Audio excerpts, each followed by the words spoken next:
Finally, it rises. Hey, it's Jason ODB, the Lincoln Addict, back with another video.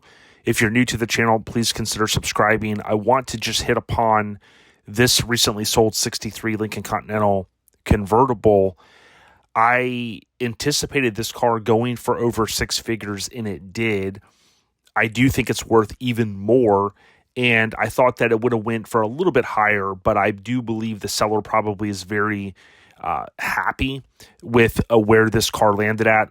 So I want to just kind of do a wrap up of what we saw and how the last or final day of bidding really kind of got out of control in a good way. So to recap, if you want to go back at the end of this video, I'll link to the deeper dive that'll probably help you understand why this car went for six figures. I know for many years, and a lot of folks that have been around these cars a long time, they'll think back to the late 70s, early 80s, when these cars were 15, 20 years old, and they really were discarded a lot. Even with minor damage, they were put over to the side for as a parts car. And you fast forward now, these cars hitting 60 years of age, and obviously we've continued to see the prices go up and up and up, and that's what we saw here. But basically, if we look at Hagerty, so I'm a customer of Hagerty, I can log in and see the valuation tool. We see anywhere from 24, almost 25K, all the way up just north of 100,000 at 111K is kind of that price range for a 63. 63s are very sought after. It's the last year of the curved glass. Of course, 64, they add a couple of inches to the car. And there's a lot of people, as I've always said, that love 61 2s and 3s. And then you can break it down from there, which one folks prefer. A lot of people love the 61.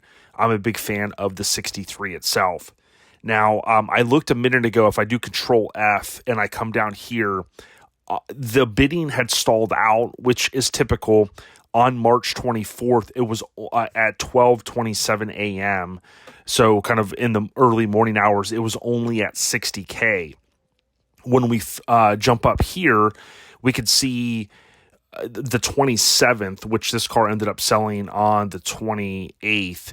Basically, it jumps up from 60,500, and if you kind of go through here, it's going up a couple thousand, which a lot of times, if it was a live auction like a Mecum or Barrett Jackson, if the numbers only jump in 1,000, you start to kind of go, wow, it's stalling out. But that's certainly not what happened here. If you take a look on the 28th, this is in the afternoon, getting kind of closer to the end. It's going from the 60, it hits 70, goes quickly to 80.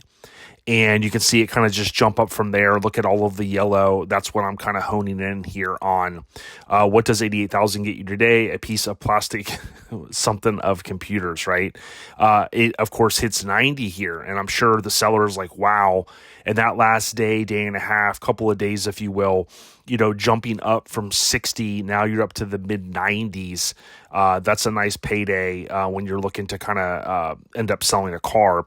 And then, of course, if we go all the way up to here, it's about 103. This gentleman, Jim, comes in and goes, hey, I'm willing to do 104. And then it rounds out with Bill in either Louisiana or I'm guessing Los Angeles at 105,000. Of course, there's still a little bit of banter in there, which is good. But one of the key things is the seller had been very active in the chat, if you will, in the comment section rather. And one of the good things is when people had asked questions, he went in here, and this is what I would recommend to any seller. This individual would go in here and, post these videos. He also gave me a shout out. So thank you very much to that individual. I try not to spam any groups with my content, but he had shared the link to my review, which I certainly really appreciate. But as you can see here, he's in the car. He's putting the top in the last video. He put it down there. He was putting it up. Wow, look at that. That was pretty cool. Bring a trailer, linked it to my review, which is fantastic. Would have never thought that. I actually didn't even realize that until just now. So pretty cool stuff. And then you can see here just showcasing. That's a key thing And that's going to help anybody that's tech savvy, which it's not hard to go in here. You log in, you comment. For those that don't know, you can put like an @ sign, and you can put the person's name. So if I wanted to comment here, I could put @ and then type tree trimmer, and then it would put them like right here where you see this. I think it also notifies them, similar to how X, formerly known as Twitter, or Instagram, if you will, how that works as well.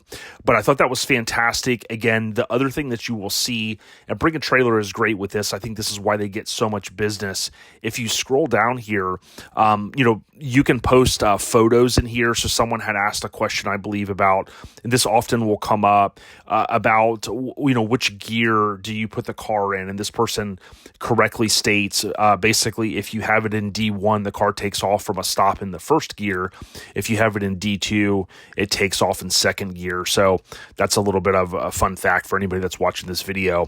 But you can see again here, he's chiming in, asking questions, and or people are chiming in, asking questions. Here's where he gave a shout out. So thanks again for that.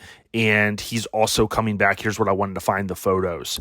And this is a key thing. I've spent a lot of time at Lincoln Land. Shout out to Chris Dunn, the owner of Lincoln Land. And, we often talk about some of these parts. And, when you look at a part like this that doesn't have really any pitting, it really goes to show you, the care that was taken for this car. And even these little eyebrows, which I call them, these are factory over the headlights. There's 4 headlights on these cars. And a lot of times, you're going to see a little bit of pitting and stuff on these guys here. And it's not the end of the world, certainly. But when you look at these little things and you realize like how nice of a car this is, and, certainly, someone doesn't have 100,000, they go, hey, well, maybe I can't afford this car. But it also gives you a little bit of a line in the sand on what to anticipate, right? What's the difference between a $50,000 convertible and now $100,000 in this example? This was also another good key item. This person said because I had mentioned I was going to do my review, he said, when preparing the car for Bring a Trailer, I had to replace the right rear taillight lens, which I mentioned in my video. It had a crack that was small, but we had an NOS replacement that had been sitting. When I pulled off the chrome bezel, you could see how nice the good original chrome looked, even on the bottom of the part where you can't reach for cleaning and things like that. And I believe someone from the LCOC or someone that knows these cars pretty well had also chimed in the comments, and they said, yeah, I've never seen one so nice on a car that was just like basically taken off. This is not an NOS part here.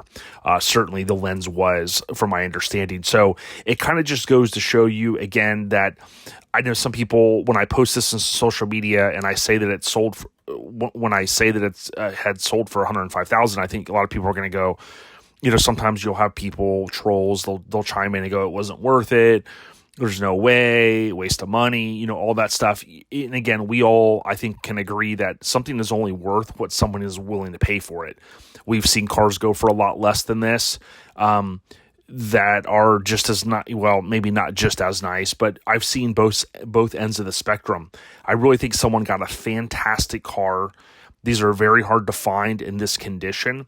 And certainly someone that has $100K willing to spend, burning a hole in their pocket, they went out and they found something great, and this is what they ended with. So congratulations to the seller.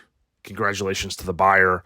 I'd love to see this car in person one day. And I think that's it for Lincoln Addict podcast, also known as the Lincoln Addict, here on YouTube. Please consider subscribing, leave a comment, thumbs up, even if it's just an emoji thumbs up. It helps the channel. And don't forget to check out LincolnAddict.com for ways to listen to the podcast. You can also buy some stickers there if you want to show some support. Speaking of support, if you want to become a member here, I'm going to be doing more things for members only. And if you want to leave like a thanks or you can leave a tip, any of the funds that come in here on this channel will be used to purchase additional literature and things I do not have, which, by the way, I recently scored some new stuff. So I'm super excited to kind of share that here in the near future. Take care, everyone.